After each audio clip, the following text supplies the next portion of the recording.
1906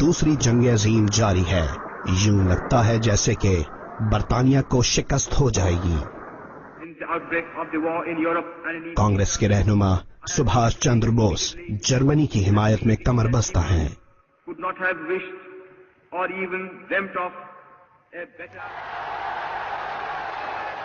یہ سن 1940 کی بات ہے جب مسلم لیگ تاریخی شہر لاہور کے ایک جلسے میں تقسیم ہند سے متعلق قرارداد پیش کرتی ہے. پہلی بار تقسیم ہند کی قرارداد پیش کرنے والا یہ جلسہ بھی بنگالی رہنما مولوی فضل الحق کی صدارت میں ہو رہا تھا. قرارداد پاکستان جو ہے بنگالیوں نے پیش کی. جب شیر بنگال کا نعرہ لگا تو قائد اعظم تقریر کر رہے تھے، انہوں نے تقریر اپنی بند کر دی کہ شیر آ گیا. پہلے جب پروپوز کیا گیا تھا پاکستان تو یہ کہا گیا تھا کہ 2 اٹانومس اسٹیٹس ہوں، لیکن اس 23 مارچ کی جو ریزولوشن تھی اس کے بعد انہوں نے بنگال نے یہ زیادہ کردار کیا کہ نہیں، ہم ایک ملک ہوں گے.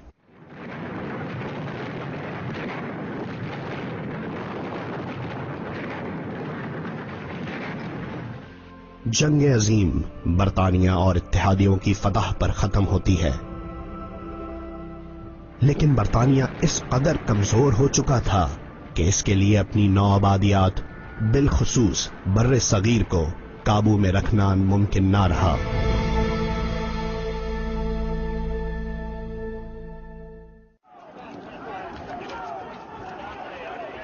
سن 1946 کے انتخابات ہوتے ہیں. ان انتخابات کے نتیجے میں بنگال میں مسلمانوں کے لیے مختص 119 نشستوں میں سے 113 پر مسلم لیگ نے کامیابی حاصل کی. یوں یہ انتخابات بنگال میں اس کامیابی کے بعد قیام پاکستان کے لیے ایک اہم سنگ میل ثابت ہوئے. اور جب انہی اراکین نے بنگال سے مرکزی دستور ساز اسمبلی کے اراکین کا چناؤ کیا تو 33 میں سے 32 نشستیں مسلم لیگ کے حصے میں آئیں. اس بات سے کون انکار کر سکتا ہے کہ لیاقت علی خان اور شبیر احمد عثمانی جیسے اکابرین کو دستور ساز اسمبلی میں پہنچانے کا سہرا بھی بنگال کے سر ہے. کیونکہ بنگالی رہنماؤں کی تجویز پہ اسٹیٹس کو اسٹیٹ کر دیا گیا تھا، تو یہ بھی تصور دینا تھا کہ ہم ایک ہی ملک ہیں. مشرقی پاکستان یا مشرقی بنگال سے ووٹ نہیں ملتا پاکستان کے حق میں تو پھر مشرقی پاکستان مغربی پاکستان آزاد نہیں ہوتے، ایک ملک پاکستان قائم نہیں ہوتا. سب سے زیادہ پاکستان بنانے میں رول اگر کسی ایک صوبے کا اگر ہم کہنا چاہیں تو وہ صرف بنگال کا تھا.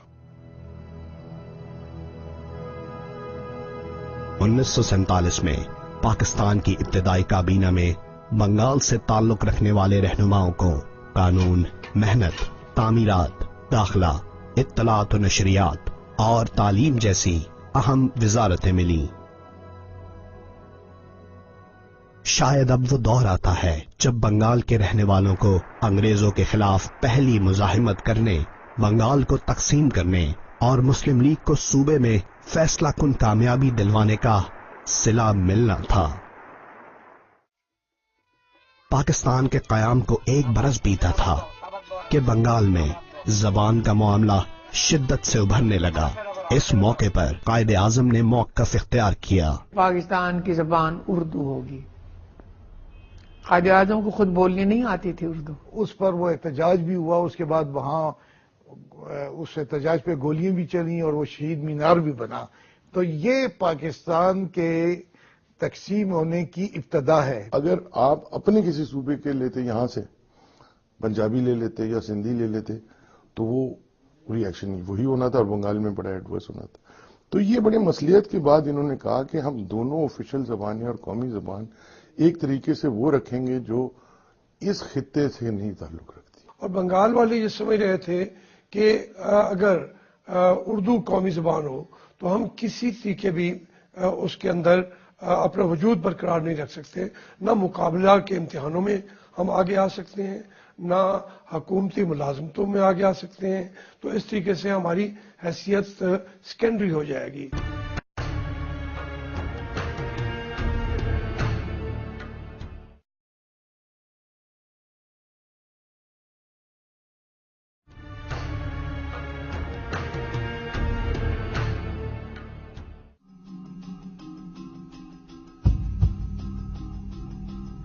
قائد اعظم کی رحلت کے بعد اقتدار کا مرکز لیاقت علی خان اور ان کے رفقا تھے۔ کہا جاتا ہے کہ اس دور میں اختلاف رائے اور عدم برداشت کی سیاست فروغ پائی۔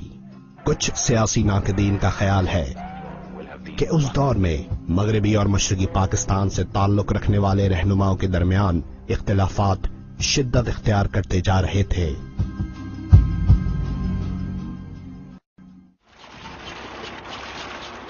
1949 میں دستور ساز اسمبلی نے قرارداد مقاصد منظور کی، جس پر بنگال کے رہنماؤں نے تحفظات کا اظہار کیا۔ تو ان کا ایک رویہ زیادہ جمہوری تھا، اس کو ہم سیکولر بھی کہہ سکتے ہیں۔ قرارداد مقاصد سے کوئی انسانی حقوق کے لیے اس میں کوئی ایسا زیادہ وہ نہیں تھا، تحفظ کے لیے کوششیں۔ لیاقت علی خان اور مغربی پاکستان کی بیوروکریسی وہ ان پر حکمرانی کرنا چاہتی ہے، ان کو اپنے برابر کا ان کو رکھنے کو تیار نہیں ہے، اس لیے وہاں پہ مطالبات شروع ہو گئے۔ بنگال میں پٹسن کی تجارت کا دار و مدار بھارتی منڈی پہ تھا، لیکن عالمی معیشت میں اتار چڑھاؤ کے باعث قیام پاکستان سے کچھ عرصے قبل ہی مشرقی بنگال کی اقتصادی صورتحال عدم توازن کا شکار رہی۔ 1947 سے 1954 کے دوران بنگال میں پیداوار کی شرح 21%، جبکہ مغربی پاکستان میں 34% تھی۔ صورتحال کی سنگینی کے باوجود 1947 سے 1961 کے دوران مرکز کی جانب سے بنگال کے ترقیاتی اخراجات کے لیے 172 کروڑ روپے، جبکہ مغربی پاکستان کے لیے 430 کروڑ روپے مختص کیے گئے۔ ان کے وسائل سے ان کو یہ فیلنگ ہوتی تھی کہ ہم جو فورن ایکسچینج ارن کرتے ہیں وہ ہم کو نہیں ملتا، یہ سارا مغربی پاکستان میں چلا جاتا ہے، اور ادھر یہ بیسکلی یہ حکمرانوں کی چیزوں پہ لگ جاتا ہے، فوج پہ لگ جاتا ہے، بیوروکریسی پہ لگ جاتا ہے، پولیٹیشنز کھا جاتے ہیں، اور اگر ترقی بھی یہ کر رہے ہیں تو یہ بڑے صوبوں کی سندھ اور پنجاب کی کر رہے ہیں۔ اس زمانے میں national finance commission west Pakistan کو 2/3 دیتا تھا اور ایسٹ پاکستان کو 1/3 دیتا تھا، تو کیا یہ ظلم نہیں تھا؟ یہ کیا رہنے کے ڈنگ تھے؟ ترقیاتی منصوبے ان کے لیے کم ہوئے اور ہمارے لیے ویسٹ پاکستان کے لیے زیادہ ہوئے، تو کوئی ایک شخص تو نہیں ہے، یہ تو جتنی حکومتیں آئیں سب کے سب ذمہ دار ہے اس بات کے۔ انصاف نہیں کیا، وہ آبادی تھی، اکثریت تھی، اس ملک کو کم از کم نصف حصہ ان کو ہونا چاہیے تھا، یہ ان کو برابر نہیں سمجھتے تھے، ناانصافی ہوئی، بہت سی باتیں ہوئی، یہ ان میں سے ایک تھی۔ قادیانیوں کے خلاف فسادات ہوئے، لیکن تحقیقاتی کمیشن کی رپورٹ ابھی آنے بھی نہ پائی تھی کہ 1954 میں آدم جی جوٹ مل سلہٹ میں لسانی فسادات پھوٹ پڑے۔ خاموشی اور آہستگی کے ساتھ بنگالی اور غیر بنگالی کی خلیج بڑھتی جا رہی تھی، اور چند ہی برس پہلے بنگال میں فیصلہ کن اکثریت حاصل کرنے والی مسلم لیگ کو صوبائی انتخابات میں شکست فاش سے دوچار ہونا پڑا۔ دو باتیں نہیں دیکھنی مشرقی بنگال کے اندر، ایک تو مطلب یہ تھا کہ وہاں پر گورنر بھی جو بنائے گئے وہ بھی یہیں سے بھیجے گئے، وہاں پر بیوروکریٹ جو گئے وہ بھی مطلب کہ یہیں سے گئے، جتنے سرمایہ دار جو تھے وہ بھی مطلب کہ یہیں کے تھے۔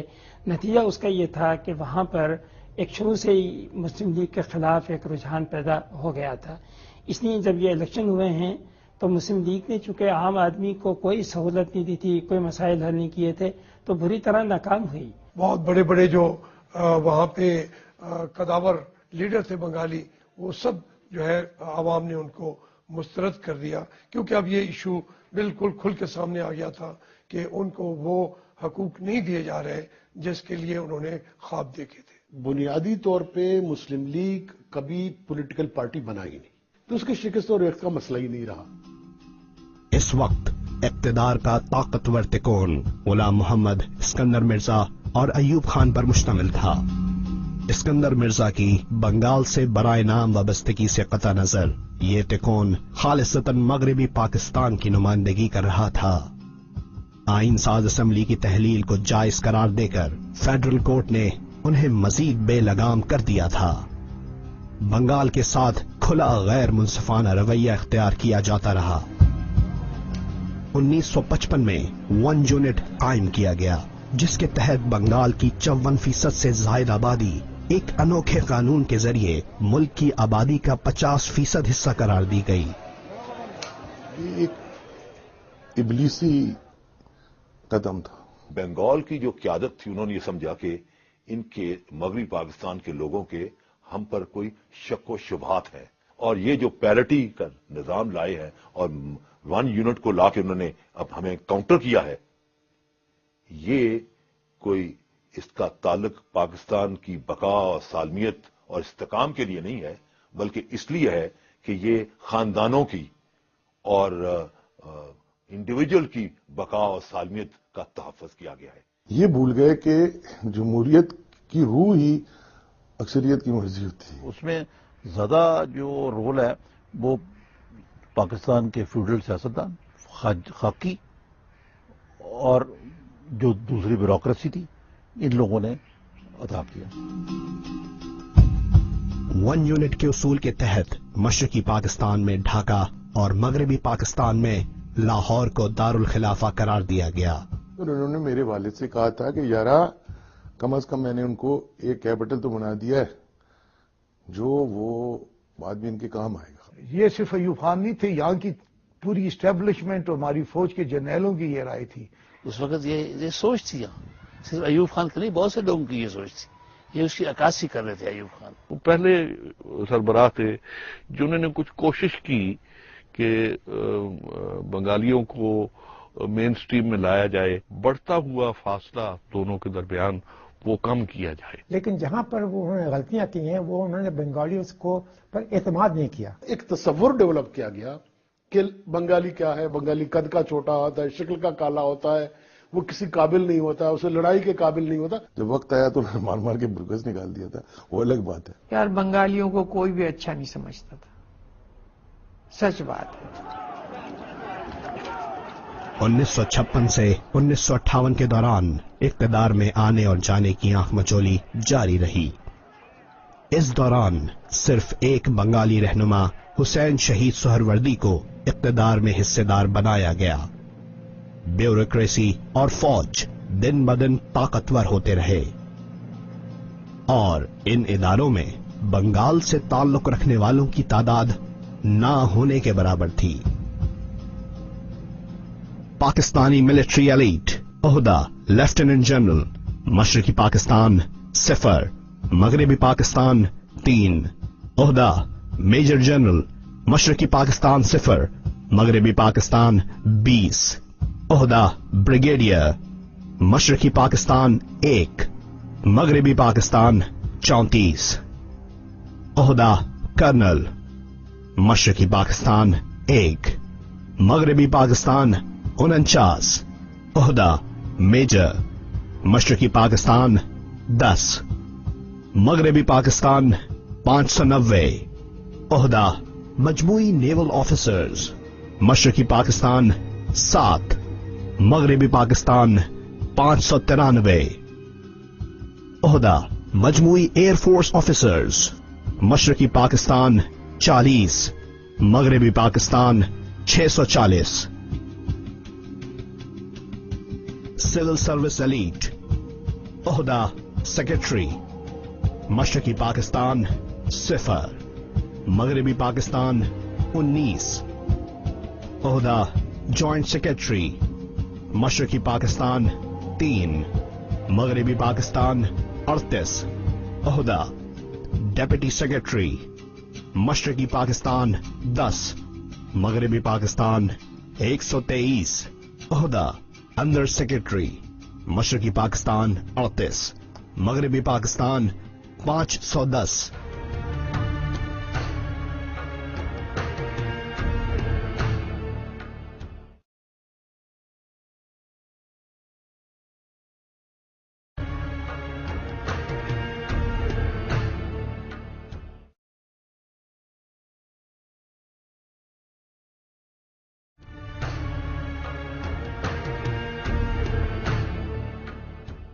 Lack of sound political parties and insufficiency of democratic political experience. 1958 میں ملک میں مارشل لاء کے نفاذ، 1962 میں صدارتی طرز کے آئین